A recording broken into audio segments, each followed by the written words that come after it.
Chers membres d'Église et chers amis, bonjour. Au chapitre 4 de l'Évangile de Jean, Jésus va passer 2 jours dans une ville de Samaritains où nombre d'habitants se convertiront. La première personne à croire sera une femme dont l'histoire de la rencontre avec Jésus occupe toute la première partie du chapitre 4.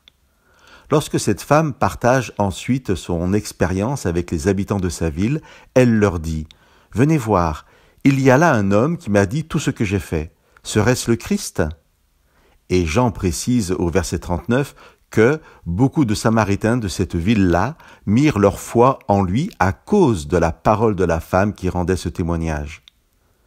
Jean ne nous dit rien cependant de l'enseignement que Jésus partagera pendant les 2 jours où il restera avec les Samaritains. Mais nous apprenons quand même qu'ils furent encore beaucoup plus nombreux à croire à cause de la parole de Jésus. Et Jean précise bien, il disait à la femme, ce n'est plus à cause de tes dires que nous croyons, car nous l'avons entendu nous-mêmes et nous croyons que c'est vraiment lui le sauveur du monde. Des 4 évangiles, ce chapitre 4 de Jean est un passage très particulier, peut-être unique, où, de la rencontre entre Jésus et des hommes, il ne nous est rapporté que les paroles des hommes et aucune de Jésus à leur égard. Une fois n'est pas coutume, laissons-nous aujourd'hui interpeller par la parole de ces hommes, parole adressée à celle qui les a amenés à la foi. Ce n'est plus à cause de tes dires que nous croyons, car nous l'avons entendu nous-mêmes et nous croyons que c'est vraiment lui, le sauveur du monde.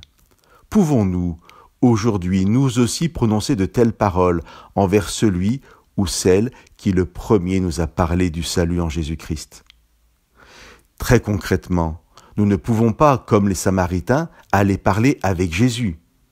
Mais néanmoins, nous pouvons aller par nous-mêmes découvrir les paroles de Jésus que l'Esprit nous a partagées dans la parole de Dieu, dans la Bible.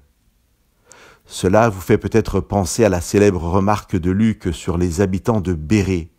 Remarque que nous pouvons lire au verset 11 du chapitre 17 du livre des Actes. Les habitants de Bérée avaient de meilleurs sentiments que ceux de Thessalonique. Ils accueillaient la parole avec beaucoup d'ardeur, en examinant chaque jour les Écritures pour voir si ce qu'on leur disait était exact. Et Luc continue en précisant « Beaucoup d'entre eux devinrent croyants ». Pour ce 100e petit partage quotidien, je vous invite vraiment à faire vôtre les paroles des Samaritains. Une foi, pour être solide et ancrée dans le Christ, doit s'enraciner dans une relation personnelle avec Jésus et sa parole. Mon chemin de conversion commencera souvent par être celui de mes parents, d'un ami, de mon Église.